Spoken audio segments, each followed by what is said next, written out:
s'intéresse à la question de la protection de la donnée personnelle quand on veut faire de l'analyse de données, que ce soit du machine learning, des statistiques, tout ce qui est BI, et dans l'ensemble des domaines finalement, parce que la donnée personnelle se retrouve partout. Alors bien sûr, on pense à la santé, à la finance, au marketing, mais il y a beaucoup d'autres applications dans l'énergie, dans le transport, les villes nouvelles et autres. Donc Sarus, c'est une solution qui va permettre de faire de l'analyse de données sans voir les données.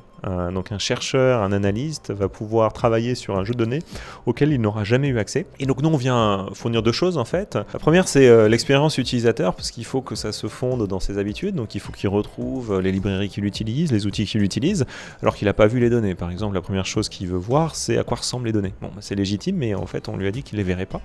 Donc par exemple, on inclut des données synthétiques qu'il verra à la place des vraies données. Et de cette façon-là, on va pouvoir reprendre l'ensemble des étapes de manipulation de données qu'il ferait habituellement, avec des outils qui viennent les remplacer. Et donc, ils les remplacent, mais comment ?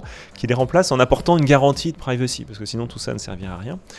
Et donc, on va intégrer dans chacune de ces interactions avec la donnée ce qu'on appelle des garanties de privacy. Et souvent, c'est la differential privacy, confidentialité différentielle en français.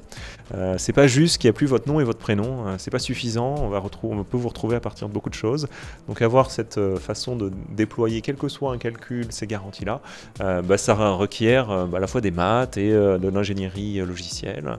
Et donc ça, c'est comment faire en sorte que toute requête tourne sur des données qu'on n'a pas vues. On a un résultat qui est le plus proche possible, parfois le même, parfois le plus proche possible du résultat attendu, sans qu'on ait jamais mis en risque les données des individus. Donc c'est en jonglant entre la libération du savoir et la protection de la donnée qu'on peut débloquer des nouveaux cas d'usage. Et donc ça, c'est une frange nouvelle de la sécurité de la donnée. Et je pense que FIC est le bon endroit pour promouvoir ce message.